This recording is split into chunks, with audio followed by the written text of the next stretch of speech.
2003 সালের মার্চ। মধ্যপ্রাচ্যের আকাশে তখন জ্বলছে আগুন, ছাই আর কপটতার ধোঁয়া।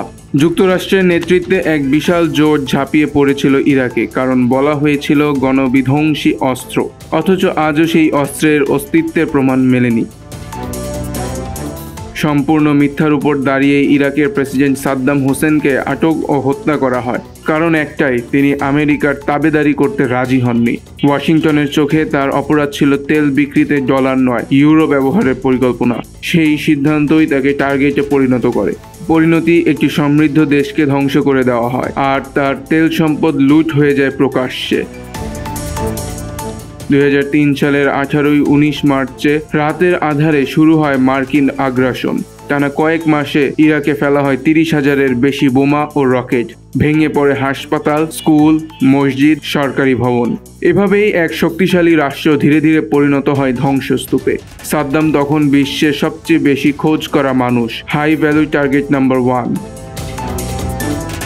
জুলাই থেকে ডিসেম্বর পর্যন্ত তাকে ধরতে মার্কিন বাহিনী চালায় 600-টিরও বেশি অভিযান, জিজ্ঞাসাবাদ করে 300-রও বেশি লোককে। অবশেষে 13 ডিসেম্বর তারা ঘোষণা দেয় অপারেশন রেড ডন সফল। সাদ্দাম ধরা পড়েছেন। বিশ্ব মাধ্যমে ছড়িয়ে দেওয়া হয় এটি ছবি। মাটির নিচে একটি গর্তে বসে আছেন এক ক্লান্ত পরাজিত মানুষ, দাড়ি গোফে ধুলে জমে আছে। এভাবেই সাজানো হয় এক বিজয়ের নাটক। কিন্তু এই ঘটনার অনেক বছর পর রুশ গণমাধ্যম স্পুটনিক নিউজে প্রকাশিত এক সাক্ষাৎকারে সেই কাহিনী উল্টে দেয়। মার্কিন বাহিনী একজন সাবেক দোভাষী জানান, গোটা গল্পটাই ছিল সাজানো।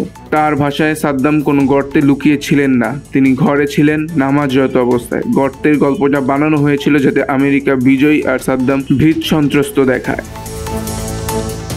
তিনি আরও জানান, সেদিন আমি নিজে সেই গর্তে ঢোকার চেষ্টা করেছিলাম। এত সরু ছিল যে সেখানে প্রবেশ করাই কঠিন।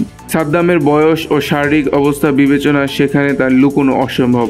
আরও চাঞ্চল্যকর তথ্য দিয়েছেন ওই দোভাষী। যে বাড়িতে অভিযান চালানো হয় সেখানে 17টি বাক্স ভর্তি ছিল ডলার, সোনা ও মূল্যবান গহনা।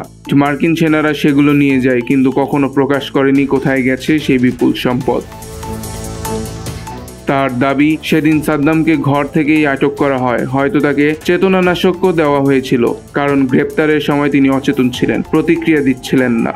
এরপর যা ঘটেছিল তা এক সাজানো বিচারের নামান্তর।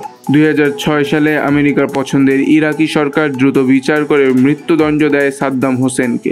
এক ঈদের সকালে তাকে ফাঁসি দেওয়া হয়, যার প্রতিধ্বনি আজও শোনা যায় ইরাকের ধ্বংসস্তূপে। তবু মৃত্যুর আগ পর্যন্ত তিনি মাথা নত করেননি। যিনি একসময় আরব ঐক্যের প্রতীক ছিলেন, তিনি জানতেন প্রচার যত জোরে বাজুক, সত্য একদিন মুখ খুলবেই।